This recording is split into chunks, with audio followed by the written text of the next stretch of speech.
What is going on, everyone? It is another installment of Kick Back and Relax and the 135th episode of Left Side Heavy.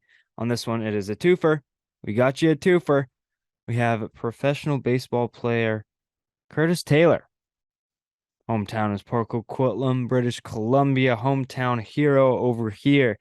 And he talks about the behind the scenes action of a baseball player and kind of what the fans don't see, some trade talks, rehab processes, his draft day experience, and much more. Just a quick 25-minute interview. And then we got personal trainer of Twist Conditioning, Callum Volpe, another Coquitlam kid. And we kind of talk about how training in the sports world has evolved, how much more important it's gotten, and just like the differences from before. This is a great interview. He goes quite in depth about his experience of getting into personal training and just his opinions overall. So really hope you guys enjoy this episode. I think it's two quality interviews, two quality guests, two quality people overall. So I hope you enjoy this episode. Leave a rating on any platform that you are listening on and watch the YouTube, subscribe, like, comment, ring the bell, do anything to help support the show. Really appreciate it. Enjoy this. Kick back and relax. Love y'all.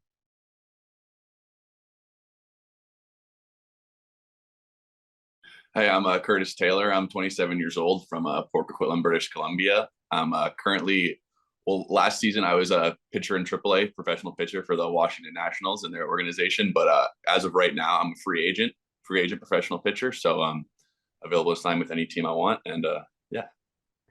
Curtis, thank you so much for joining me and taking time out of your evening to do this. It's really much appreciated. No problem. How are some of the talks going down with any sort of teams if you're able to disclose any of that information? Yeah, no, it's kind of preliminary right now. Me and my agent are talking to a few teams. It kind of the way the free agency goes is guys in the big leagues usually get signed first, and then it picks up for minor league guys. And the one domino that needs to fall first, kind of get everything going, is where Aaron Judge is going to sign. So most guys are waiting on him, and then it'll start. The ball will start rolling, and teams will start talking more so in about probably maybe about a week or two, hopefully.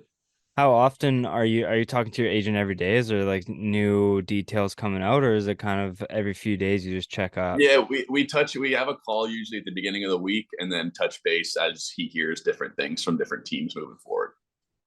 How are contracts kind of built around a player of your prototype? Yeah, it's kind of an interesting situation. So I'm like, your minor league contract is 7 years. So, and then, but once you get called up to the big leagues, your contract restarts. So you start like 6 years with that team. So there aren't many players in the situation I'm in where they manage to go through all 7 seasons in the minor leagues without getting called up to the MLB. So usually either you get released first because you're not good enough and like nobody wants you to play for them anymore, or you make it to the big league. So I've kind of been in that like zone where teams still see potential in me, but I haven't quite cracked an MLB roster yet. Well, all the luck to you, but I want to start from the beginning because you were drafted by the Diamondbacks back in 2016 in the fourth round. What was that day like? What was the development up to draft day, and what teams were you talking with? Like, what was that whole process like? Honestly, so the MLB draft goes in 3 days. So day one is rounds 1 through 3, or one and two, and then it's 3 through 10 the second day, and then it was 10. There's 40 rounds MLB draft, so it's ten That's through 40. insane. Yeah, it's crazy. It's shrunk to 20 now, but back then there were 40 rounds. So yeah, the day itself was super stressful, but throughout the whole season, it starts. Honestly, we at UBC, we had our pro day in I think September or October. So pretty much all the area scouts come to UBC and watch us pitch. And then from then on out, you hear from teams kind of throughout the season and they gauge their interest. I was lucky enough that I talked to all 30 teams in the draft process. So I feel like everybody had a certain level of interest. You can kind of tell who's more invested in you and who likes you more as a player. But yeah, honestly, the D-backs were one of the first teams to talk to me. And then I really didn't hear from them throughout most of the year until the second day of the draft. So yeah, that day itself was very stressful. I mean, the first day I was like, oh, it'd be great if I went here, but my advisor at the time didn't really like think that was a realistic. And then I woke up the second day, I was like, all right, this is the day that most likely is going to happen, and it was just super stressful, watching names go down, um, go off the list, and it kind of climbs round by round. But you get phone calls from a few teams, and the agents like will tell another team that there's some interest on Taylor. If you want him, might have to make a pick pretty soon. And yeah, it ended up working out not too bad. Were you watching the draft board and you're like, oh, I'm better than that guy. I should have gone before him? Or did you See, know being up much in about the other prospects? yeah, being from playing at UBC and in the NAIA, which is like a small league, collegiate wise, I didn't know a ton of players going firsthand, so I never really had that feeling. But yeah, it's definitely like I feel like I'm capable of pitching at this level, and I've heard that this round is about where I'm going, so it was more stress than anything. Yeah. Getting into baseball, because I'm assuming you've been playing since a young age, but was going pro always the goal, or were you just playing it for the love of it? And then you're like, I'm actually pretty good at this, so I'm going to try and make a push. Yeah, like I mean, on it being from Canada, I never like I know some guys have gone pro before, but I didn't think that was like I always wanted to play for the Yankees growing up. That was my team throughout my whole life. My dad was a big Yankees fan. So I always wanted to in the back of my mind, but it was never like a serious opportunity until my second year at UBC. I started throwing a lot harder. I hit like 96 for the first time. And that was kind of when teams and my coach were like, hey, this is a very realistic opportunity and possibility for you. So that was when it became real for me. Yeah. That goes, you answered my follow-up question is when did being getting drafted be realistic? But Yeah. was that season, did you just notice a lot more scouts? Was like your coach making phone calls on like, hey, you gotta come watch my guy? Like, how did it go from like being a realistic to actually it coming to fruition?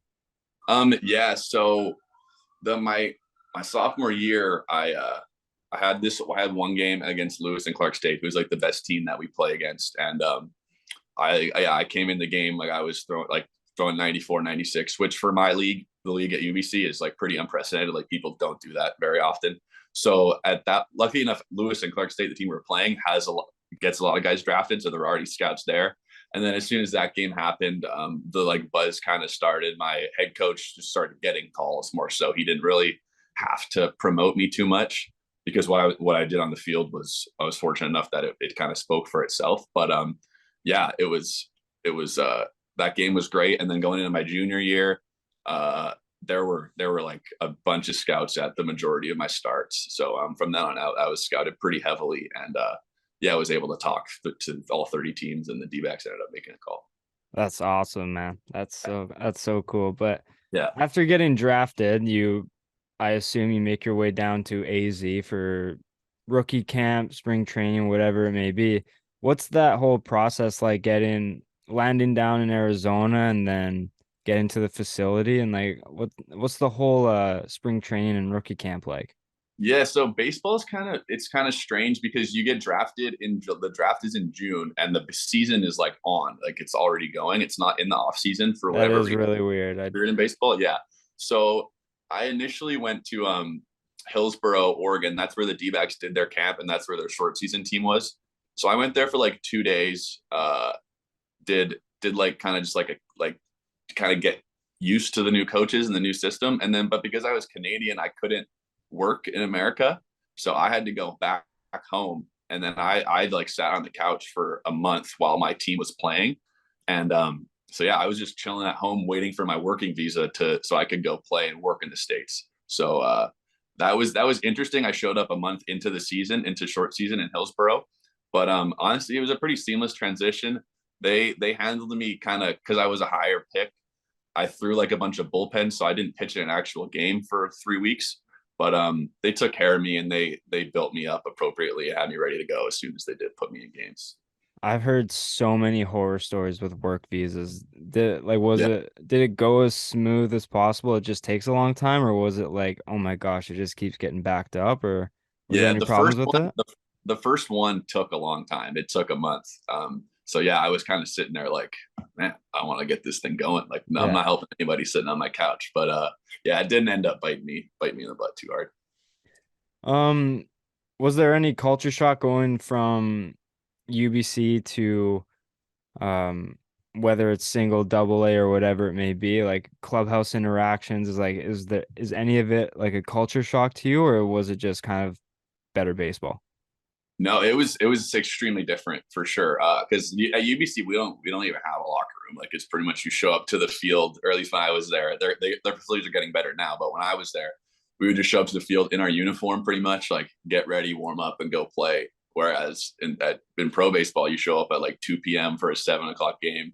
You throw at 3:30, and then the game starts later. So it was like a very very different structure, but overall it's honestly just more beneficial to your development as a player. So I was all in. Is the club, did you fit in pretty quick? Like, is the clubhouse banter pretty laid back, or Yeah, yeah, it was pretty similar. There was nothing that really held me back. It was just a good group of guys. So yeah, couldn't complain. so get into the professional scheduling and stuff like that. And pitchers have a very unique schedule compared to other athletes. They pitch every 5 days and then they just kind of get rest days, whether they track other stuff for coaches, managers, whatever it may be. But all athletes have something in common. They really like their off days. They enjoy their off days. Everyone handles it differently. What's an off day for Curtis Taylor in a professional baseball season? Man, I'm a big sleeping guy, so I don't get out of bed probably till 10 or 11. I'd like to get that rest in there for sure. And generally speaking, during the season, I do wake up around that time because like as a relief pitcher that pitches late in games, I usually having like a cup of coffee or a pre workout at like 9 p.m. So I'm like it's tough for me to go to sleep like right away when I get home. So my sleep schedule is like shifted in that regard, but I mean, I love shopping and stuff, and fashion and clothing is one of my hobbies. So if I'm on the road, like I'll try and find vintage clothing stores or new stores to go shop at. I love food. I'm a big foodie, so I'll be on Yelp or just googling hot restaurants near me and whatnot. So I like to try and get the most out of each city that I'm in and kind of get a feel for it. What city have you been on the road on and been like, this food is unbelievable here?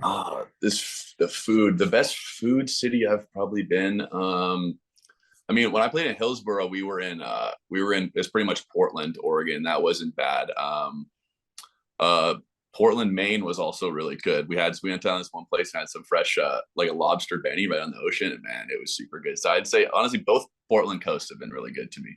That's that Yeah. sounds so good. Oh yeah. Unfortunately, you've battled some injuries. I'm pretty sure you had some surgery on your elbow, if I'm not mistaken. Not Or surgery, but I had a PRP injection, so which is like the next best thing or the most serious like healing project after that. how does that conversation go down with the doctors, and what's the rehab process like at a professional level?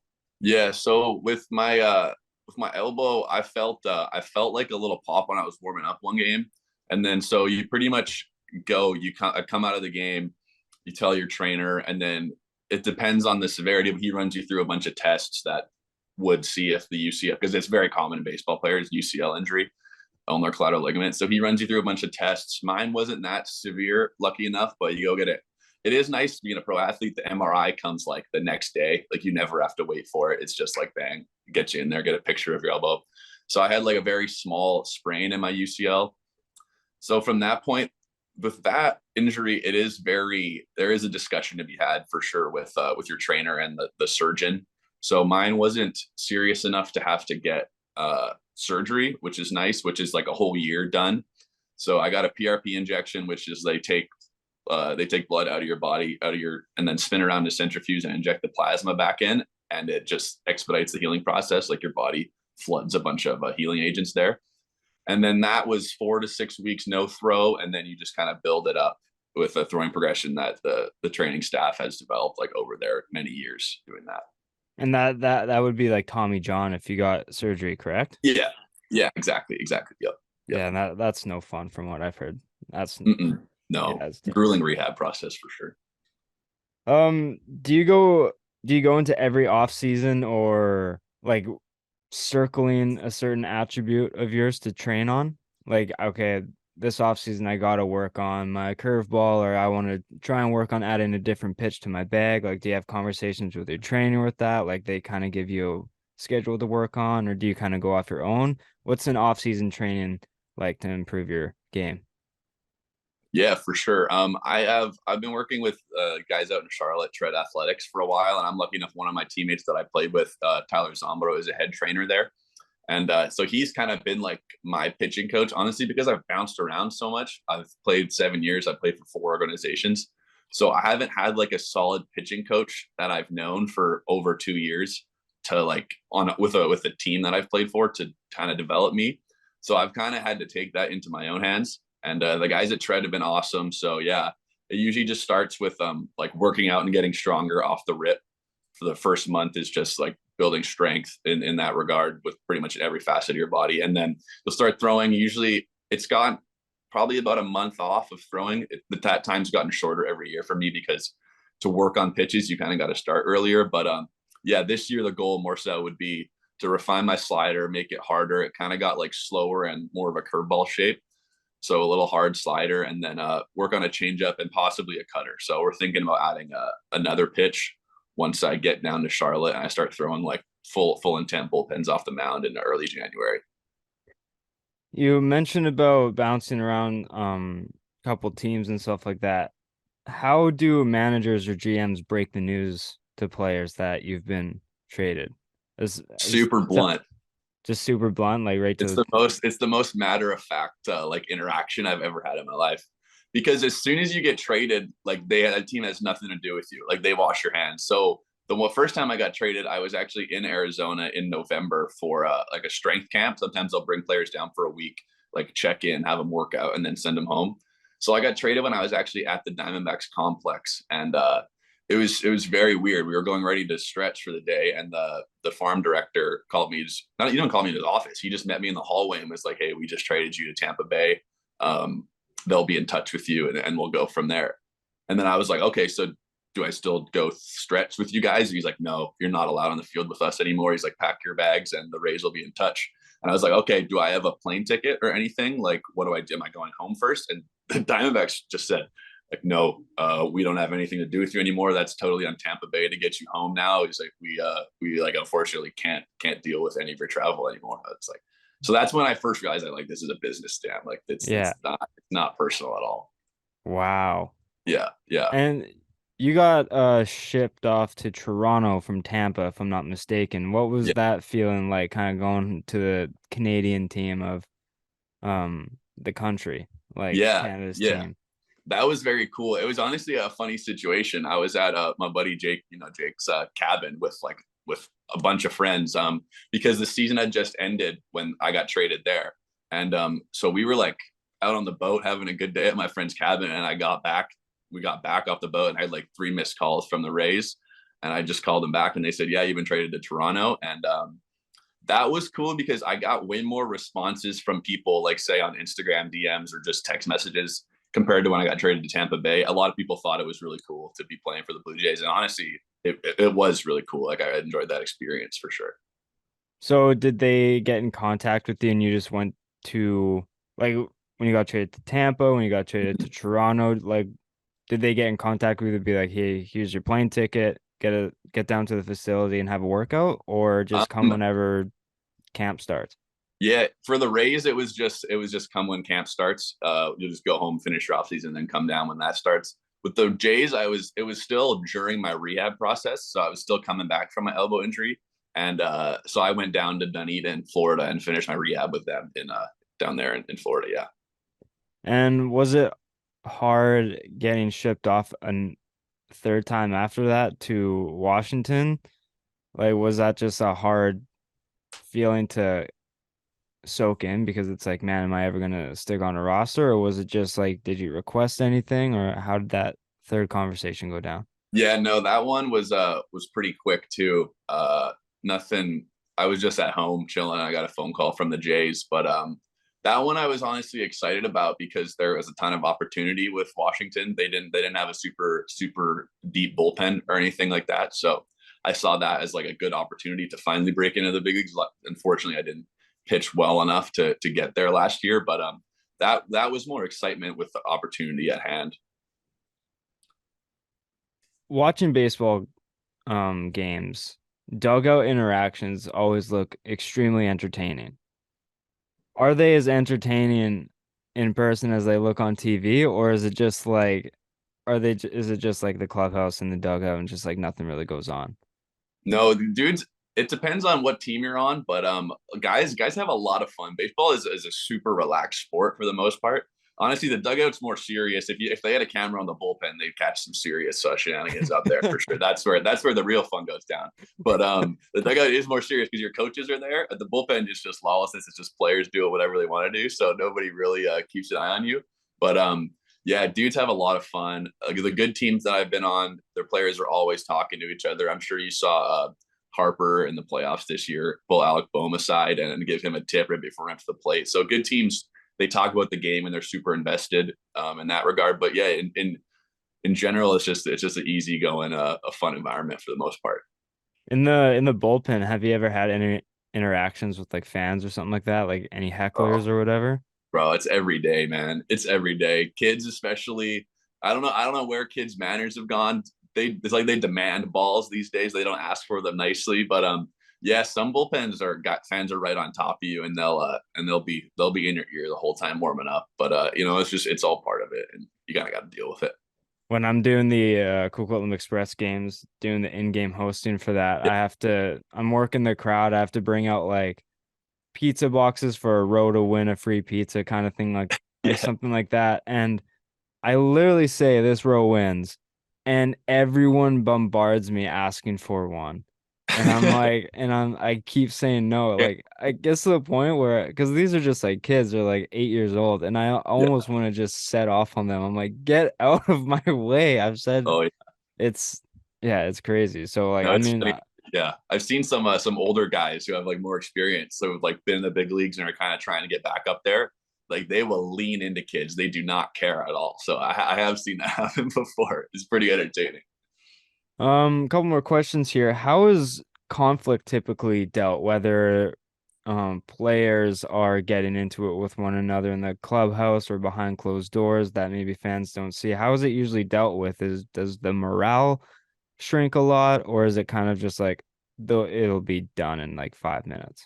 Yeah, it totally depends on the situation, honestly. If it's two good guys and like people can realize that it was just a heat of the moment thing and they both want to win and it's more of a derivative of competitiveness, then that's cool. Guys will get over that and it won't really like divide a locker room or anything. But I have had times where it's like serious issues between people and that you do make locker rooms do have to pick sides. And then I've also seen it so bad. Like this year, we had one guy who showed up teammates, was just being like on the mound, was blatantly disrespecting a guy who had made an error, and then was had a few runs given up and came back into the dugout and was not happy about the reliever coming in and cashing in his runs. And that guy was released that game, like he was on a plane ride home. Like they didn't have any tolerance for that. So it's super. I've seen every end of the spectrum, so it's very dependent on the situation. Last question here, and I kind of just came up to me on the spot, so forgive Yeah. me if it doesn't make sense at first. Huh. Well, what are some misconceptions that fans have that aren't true as a player? Like some things that fans believe happen behind closed doors or are true on the field, but you're like, no, that's not true at all. It's a huge misconception that fans have. If you have Um, one that comes to mind. One more so this more on field is how hard it is to throw a strike. That is not easy. It's very difficult. When people just like say just throw strikes as a fan, that's it, like trying to throw a ball as hard as you can to a little like 17-inch square strike zone is not easy. I would say generally speaking, fans don't really understand how it's changed now, but how poorly minor league baseball players are treated, generally speaking. Like I've had hotels where I've checked in and there have been like fleas in my pillow, like ticks everywhere. Like I've had to go get hotel rooms on my own. Um, Sometimes spread just doesn't show up like your pregame food. So minor league baseball players have to deal with a bit of a battle, but that's changing currently. They just started their own union this last year, this offseason, honestly, a couple weeks ago. So it's trending in the right direction, but And before my time, even it was way worse than it is currently. But yeah, minor league baseball players are finally getting stood up for, but they used to kind of get dragged through the mud just with conditions and how the way of living was. That sounds horrible. Yeah, That sounds terrible. not the best, but we got to power through. But last final question before I lead you off here. Besides signing with the team and getting a roster spot and everything like that, what's a short-term goal that you have heading into next season?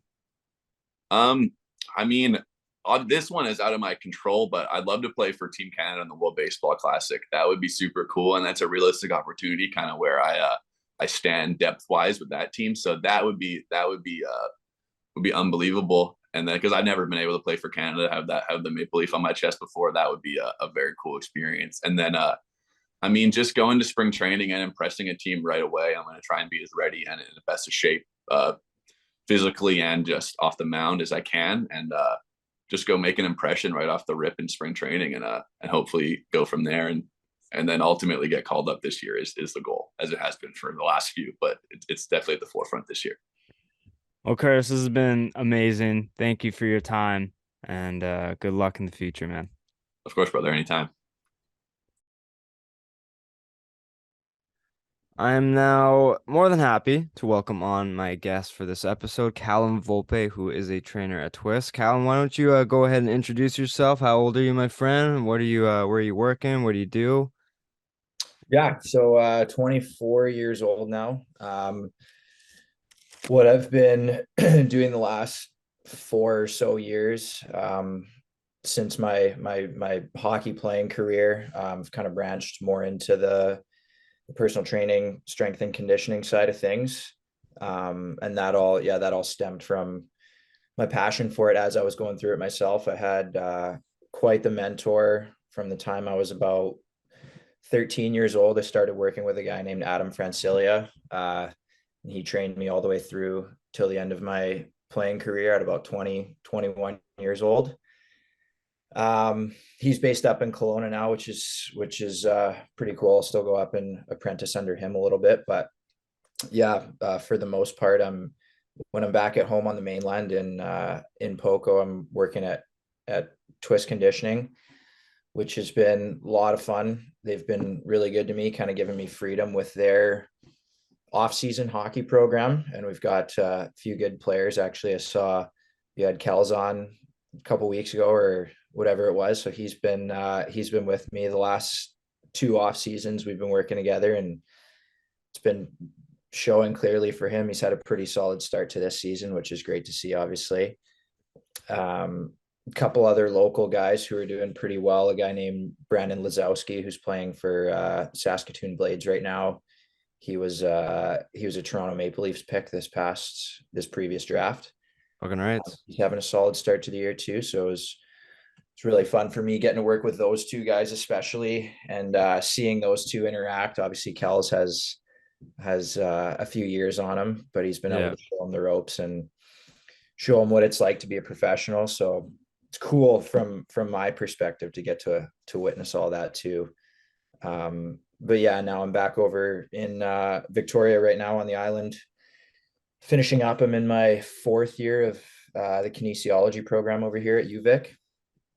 And while I'm going through that here as well, I'm also working a little bit with some athletes as well, a few hockey teams, one of the local junior B teams, Okay. and the local junior A team, actually, the Victoria Grizzlies. Done a little bit of work with them, and some cool experience as well, getting to work with some other athletes. I've been training this group of young gymnasts, which is pretty eye-opening, a little different than hockey players, and they put me to shame in a lot of stuff, especially when it comes to mobility and coordination and all that. But yeah, it's been really cool all around experience so far.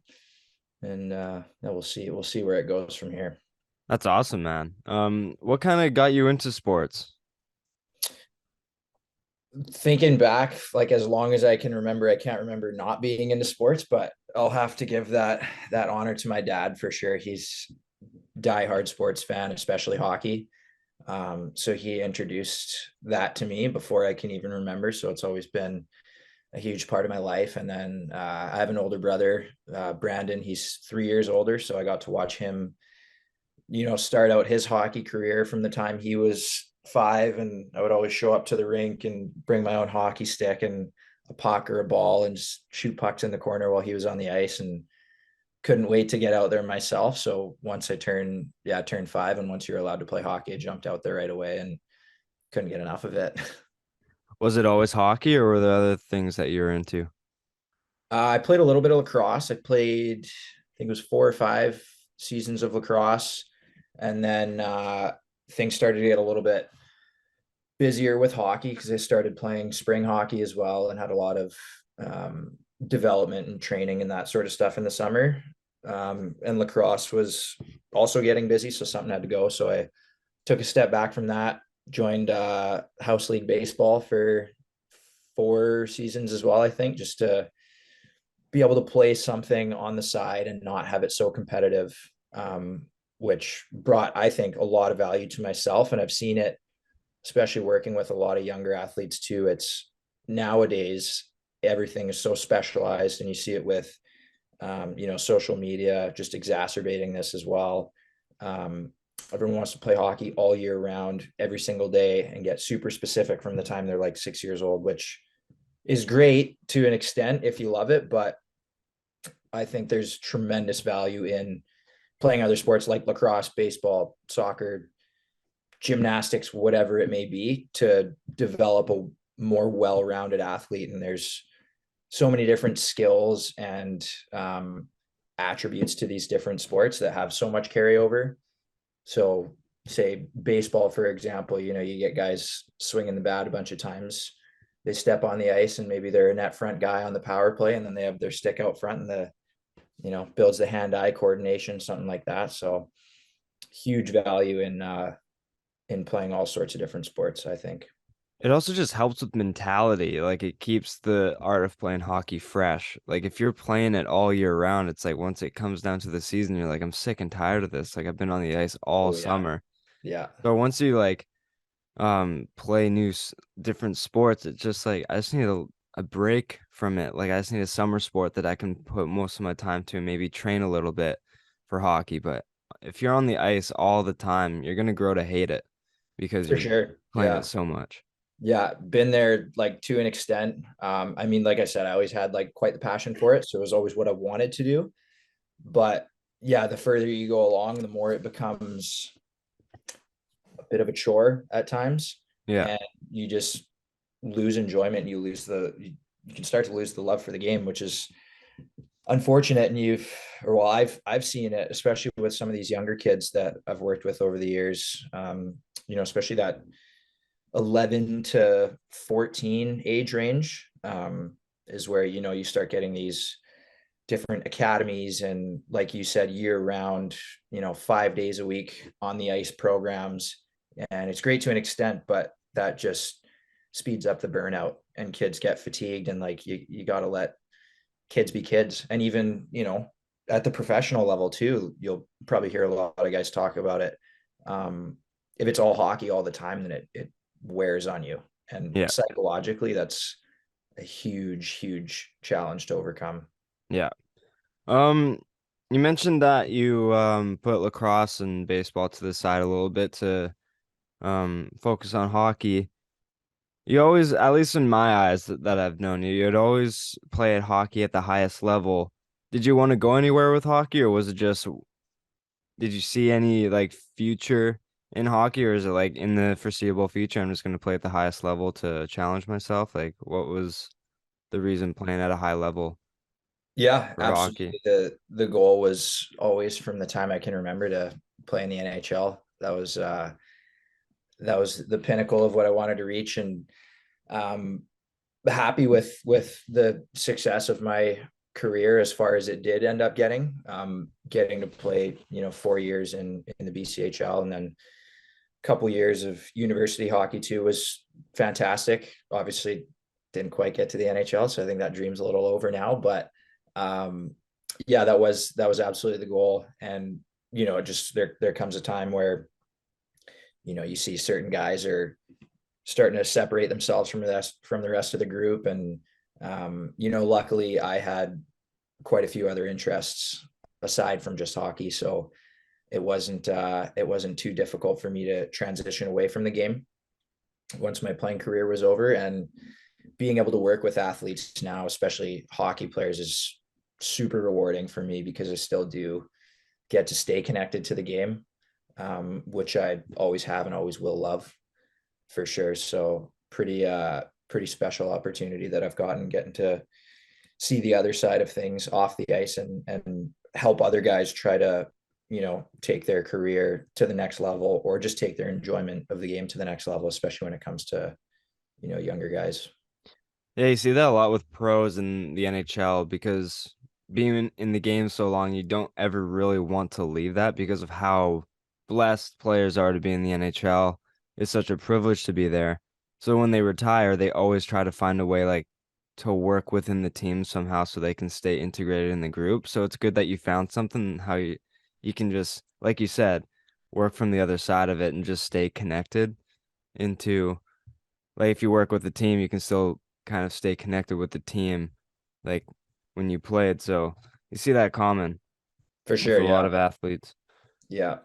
Um, how did you know? Did you always know training was next for you on your final years of playing, or was it kind of just like a, do you know what? I'm kind of done with hockey. I just want to go into this now. Or was it like a few years that you had it planned?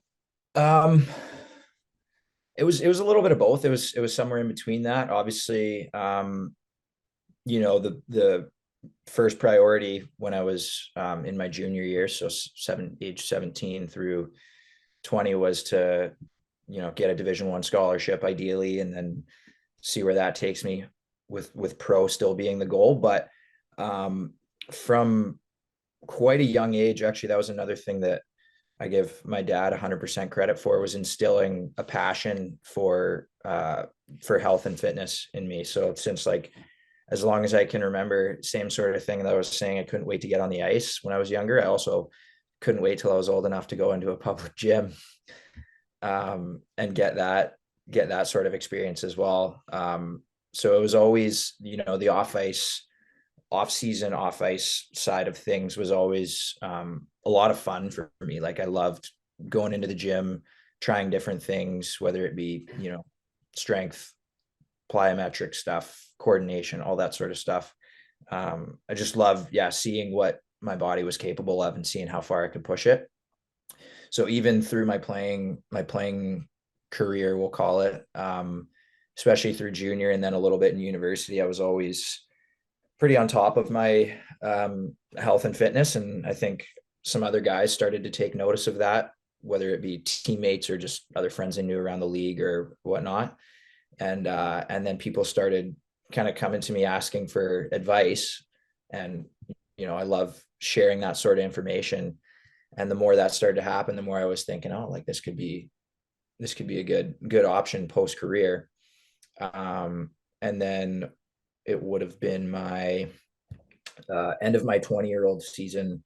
I decided to get a personal training certification. So I did that. And strangely enough, my first ever client, he was a few years older than me, and he was actually playing in the East Coast at the time, the East Coast Hockey League for the Utah Grizzlies. He was a goalie named Jeff Smith, and we were buddies for a long time. We used to train together. And then when he was back for the off season, he was talking to me. He's like, "Hey, like, are you interested in training me this summer?" And I had never had a client, and here's a professional hockey player coming to me Wow, asking that's me awesome. to train him for the summer. So I was a little nervous at first, of course. He Yeah. was 3 years my senior, and I looked up to him as a kid. And now he's asking me to do this for him. And he put a lot of trust in me, and it was an amazing summer. I learned a ton. Um, he enjoyed it. He went on to have a pretty solid season, and then um, ended up retiring a year or two later. But yeah, that was a pretty cool entrance into the athletic training or strength and conditioning world for me. So did you train him for like a short stint and then he reached back to you and said, "Hey, like I like what you did.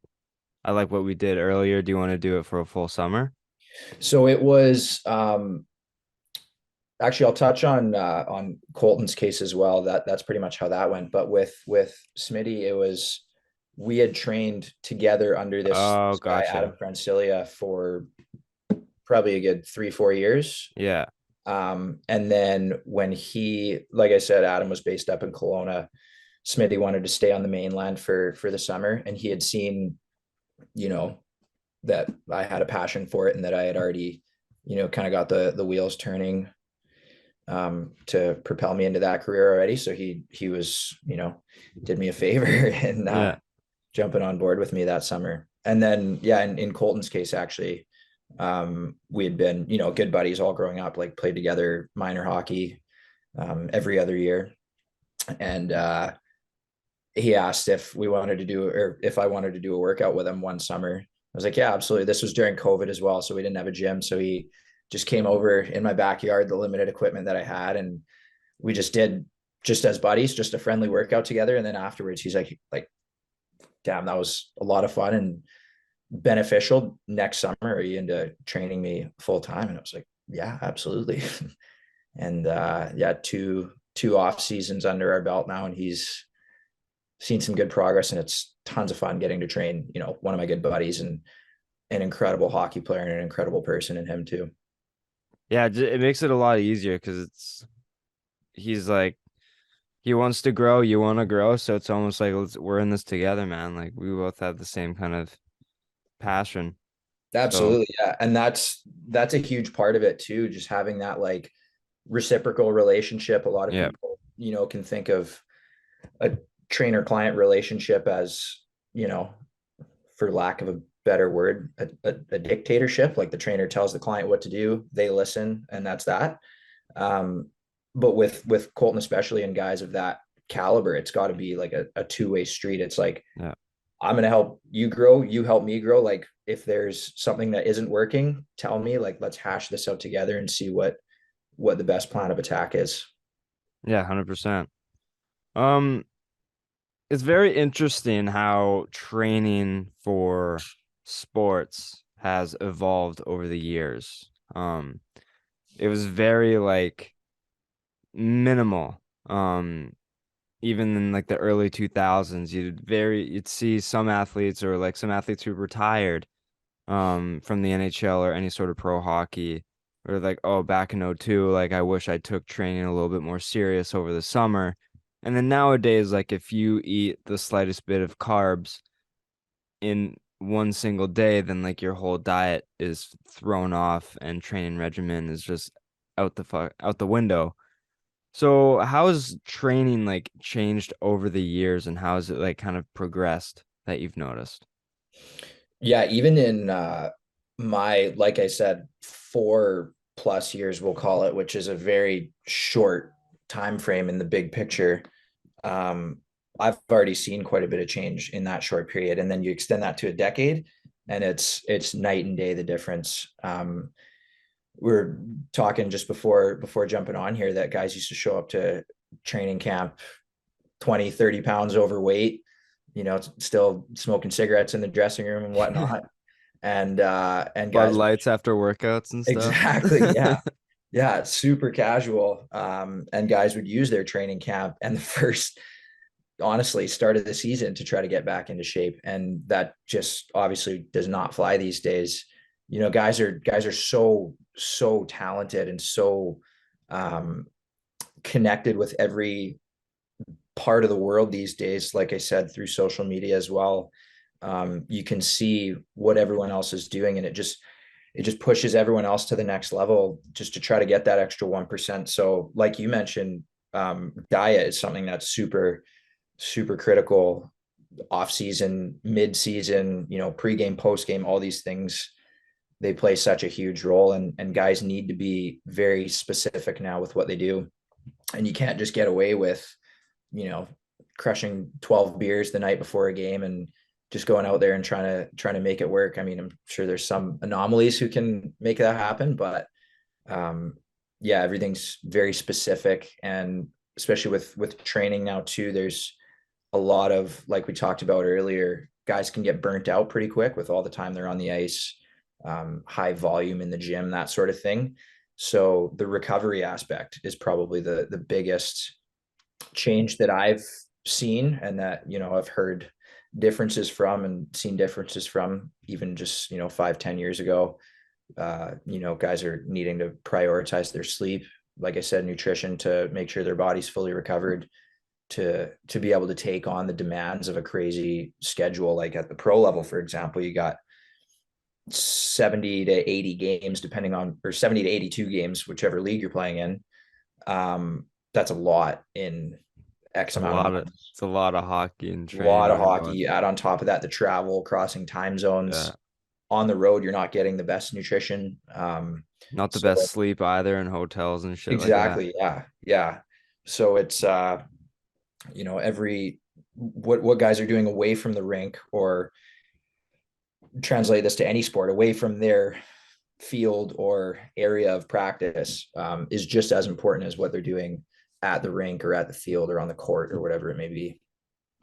One thing like I've noticed through training and stuff like that is, like we said earlier, they'd use training camp to get in shape, and instead you see, like, if you're, for example, Vertan in that Canucks video that came out, he was dying when they were doing blue line back, red line back, that kind of thing. And Yeah. it's like, if you're the slightest bit overweight, whether that's 2, 3 pounds, and like it'll really show compared to everyone else. But every player has like 7 or 8 different coaches, whether that's stretching, dynamics, yoga, whatever it is. Can you allude to like how many coaches players are like starting to get in their training routine to help them? Yeah, yeah. Like I said, everything's getting very specific now with training and nutrition coaches and mental health coaches, all that sort of stuff. So guys can have, you can call it each individual player has their own, team of professionals that they work with. And that's a great thing that you can get that specific if you have all of those professionals and all those experts on the same page and communicating with one another. Like I've seen examples, my own playing career, one season actually, for example, we had this was when I was in Chilliwack. We had huge coaching. I think we had 5 like main coaches that were always like on the bench or around the bench, or on ice guys. And then we had 3 off ice trainers. And for the first like 2 months of the year, we would have practice and workout pretty much every day, like 4 days a week. And we would get bagged on the ice and then go into the gym, get bagged in the gym. And then we'd have like a 3-and-3 that weekend. And we would just get so burnt out. And the reason that was happening is because there was no communication from our off ice coaches with our on ice coaches. So we're getting our ass kicked on the ice. If that's the case, me now as a trainer, if I'm working with a team and, they have a conditioning stint on the ice, great, totally fine. Maybe when we come into the gym, we'll do a little more recuperative stuff. So we'll work on some mobility, even some breath work, move some lighter weights around. But that communication is so huge, because if that's not the case, if, each individual expert, so to speak, is doing their own thing, then the bigger picture gets lost, and those, different areas can start to collide and cause deficits and burnout and injuries in these athletes, right? So it is, like I said, it is a great thing that there are so many specifics that guys, or specific professionals that guys have at their disposal as resources. But making sure that everyone's on the same page and working synergistically, as opposed to colliding with one another, is crucial. Yeah, that's a really good point. Um, so it's really important for athletes to keep it balanced. What do you kind of have any sort of part of like training, whether that's like nutrition, weightlifting, mobility, stretching, that kind of thing? Is there any part that you prioritize more than others? Um, when it comes to, so in the weight room or in the gym, very, very individual, person to person. It's a little, the younger age group that you're working with, you can be a little more general with it, just because everyone needs to build the same skills, the same strengths, the same movement patterns. So building that foundation is a little more general. But as you get higher up, with the junior college pro level, every player is so much different, and they all have their own strengths and weaknesses that you have to address both. So, you might have a fast a guy who relies on his speed in his game. That's maybe his biggest strength. You want to foster that as much as you can. So just because that's his best skill set doesn't mean it should be ignored in the gym. You should try to promote that even more, all while trying to bring up the lagging parts as well. Um, so specificity gets higher the level athlete there is, and nutrition is another great example of that. Just based on our bodies, my metabolism, my GI tract is probably a lot different than yours. So the foods that I can assimilate into my body and help me recover and help me build are probably a lot different, or at least slightly different than the ones that you might be after, right? So even in that sense, it takes a lot of um, there's a huge like interpersonal aspect of that like trainer client or trainer athlete relationship as well, like getting to know them down to the core, what makes them tick, what they like to do in their off time, what their sleep looks like, what their nutrition looks like, and then trying to put together all those pieces into one package and give them the best tools you possibly can to help them grow as an athlete and as a person. And that's completely different from one guy to the next. Where's a good start point for people who want to get into training? As the athlete or as the trainer? As the athlete. As the athlete, great place to start is just doing things that you love to do. So it's great to, get in the gym and lift big weights and, have these super intense workouts, but if you don't enjoy doing it, you're probably not likely to continue along that, and it's probably not going to have longevity. So starting with things that you love doing, whether that be sport or, any sort of recreation activity, or going for runs or a bike ride or swimming, anything like that, whatever form of exercise you enjoy the most, start doing that. And then from there, then you can start to build a little bit of momentum. You start to identify the differences that you feel in your body and psychologically that this exercise impacts, and then you can start to, like I said, build momentum and add different aspects, and you can start to add different weightlifting protocols, different mobility protocols, and then you set your foundation, and then you can, like I said, get more specific into your sport, or just general population, whatever your goal may be. Is there common things you see people doing wrong that you maybe want to address? um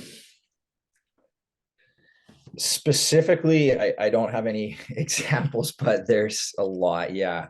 Especially like I've mentioned a couple times now with social media, there's um, a lot of, uh, like sexy things that we like to see online that look cool, that maybe professional athletes or, every influencer under the sun is doing. And they have all these outrageous claims what this exercise or what this nutrition protocol is going to do for you.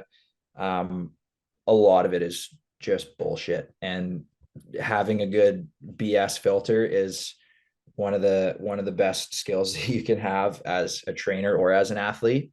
So specifically, I don't have examples, but yeah, there's a lot of stuff online that people just try to emulate what their favorite athlete or favorite influencer is doing and think that that's the cure all, when it's just not the case. We need to go back to our foundational stuff, build a strong foundation of your, basic movements, sleep habits, nutrition habits, and then build up from there. Because like I said before too, what LeBron James or Connor McDavid is doing for their training is probably a lot different than what you or I need to be doing for our training, or even, athletes of that same sport. Last question. What's the goal for this career path that you've chosen? Because you're working at Twist right now and you're in your last year of kinesiology. Do you want to work with a team? Do you want to work for a certain organization? company, whatever? What's the goal for personal training for you?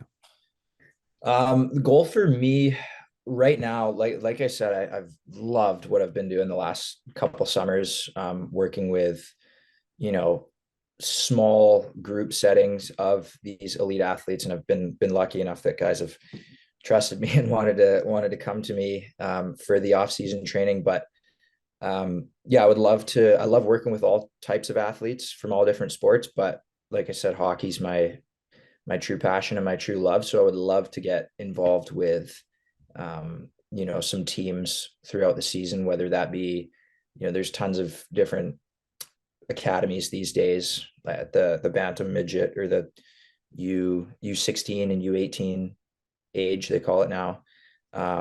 Lots of different academies that could be good opportunities. And then ideally just like the athlete would, work my way up the ladder and hopefully see myself in the pro ranks some days, whether that be with, you know, with an NHL team or just with a collection of NHL players in a more private setting. I'm not entirely sure what that might look like, but somewhere along those lines. And also integrating, you know, other aspects of holistic health and wellness into that practice. So it's not just, you know, going to the gym, listen to loud music, throw around heavy weights.